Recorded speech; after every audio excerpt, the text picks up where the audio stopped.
Doing a little walk down memory lane, if you will, on this, the first show of the new year. Welcome to 2023. It is January the 1st, so that means coming up in the program, we've got to do our fearless forecast. Before we get to that, it's always good to kind of recap what happened in the prior year. Just looking at the slew of headlines that happened, what a year it was. We covered the first half, or almost the first half of the year in the prior segment, but my goodness, yeah, January of last year was all about COVID. February, the Russians invade Ukraine. March, the Federal Reserve starts raising rates, and then in May, they raise them again. You've got that leaked Supreme Court opinion overturning Roe v. Wade in May, and now we come to June when, once again, the Federal Reserve. You're going to hear a lot about the Federal Reserve as we recap these headlines, because in June, the Federal Reserve proceeded to do another rate hike. Hard to believe when you stop and think about it.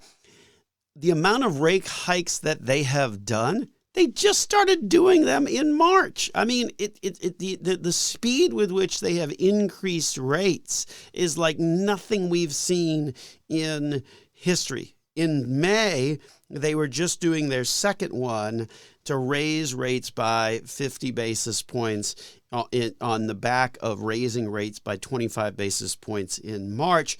And then again in June, they proceeded to do the first of 4 rate hikes that were 0.75%. Also in June, if you recall that period of time, your gas price, your average gas price was above $5, right? And inflation peaked, right? I think it peaked at 9.1% during the course of the month of June. And that just gets us up to the first half of 2022. So welcome into Dollars and Cents, where we help you make sense out of all of life's decisions involving your dollars. We're one of Central Florida's longest-running radio programs, coming to you on a host of stations throughout the Central Florida region.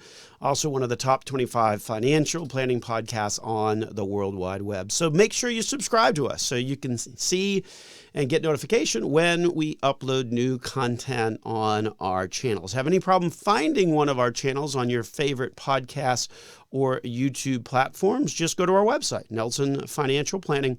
You'll see a bunch of icons and you will get immediately connected once you click on any of those. My name, of course, Joel Garris, certified financial planner, certified financial fiduciary at Nelson Financial Planning, where our team of certified financial fiduciaries stands ready this week.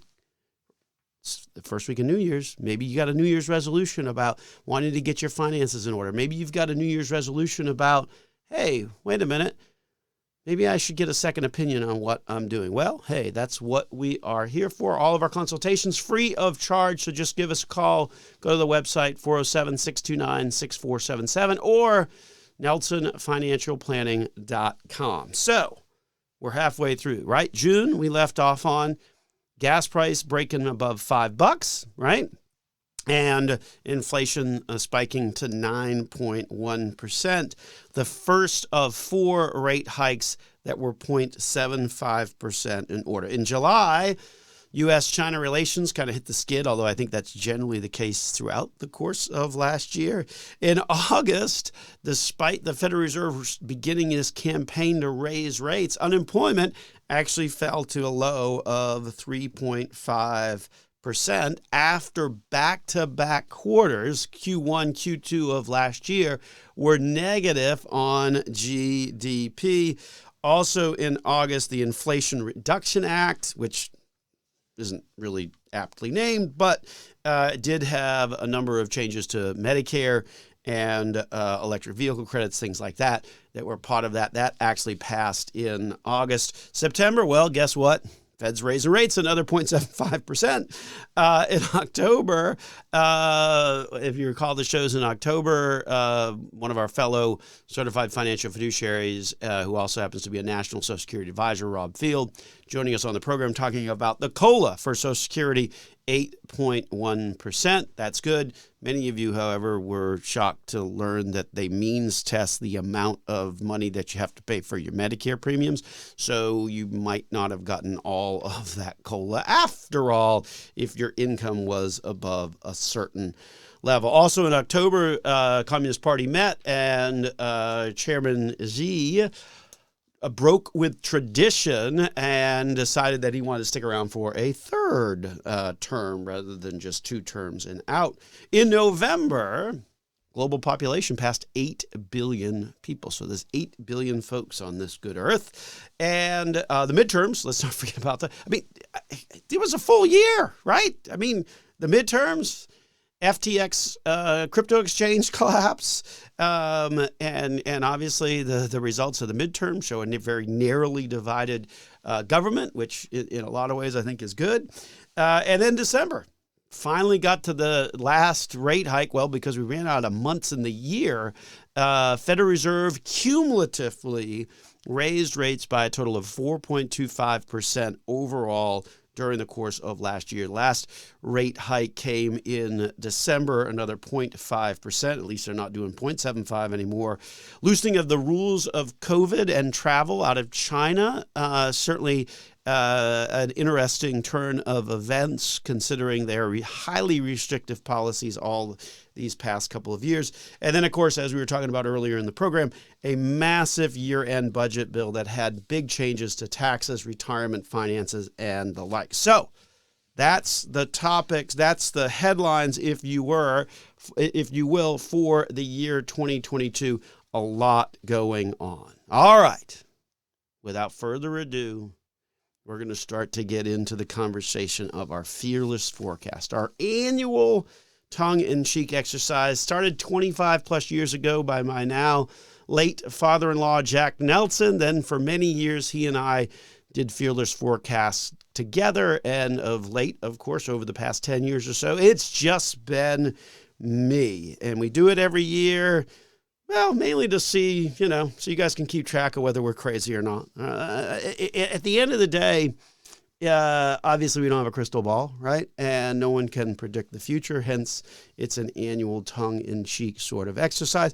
But it's always good to reflect and think about, okay, what might be in front of us as we think about the year 2023. It is a Dow prediction. That's the caveat.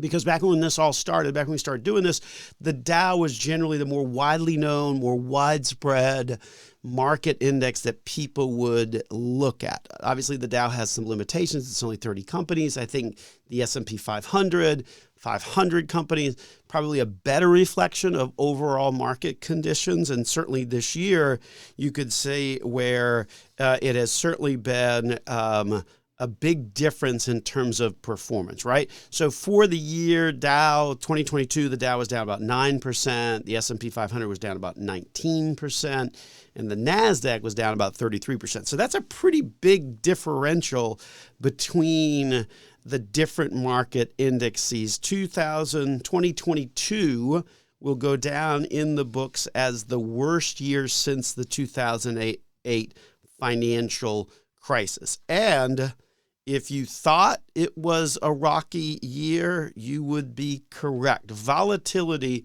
spiked dramatically during the course of last year. The most volatile year since the year 2008, 122 days.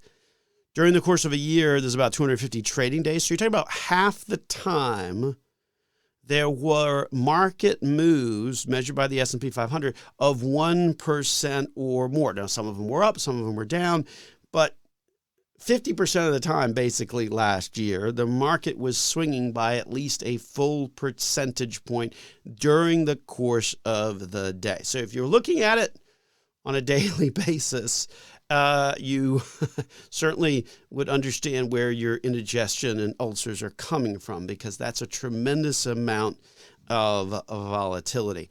Certainly that was the case on the stock market side of things. But my goodness, what happened in the bond market is even more dramatic. And we just want to share with you some of the stats on that. And we'll do that when we return here on Dollars and Cents with Joel Garris of Nelson Financial Planning.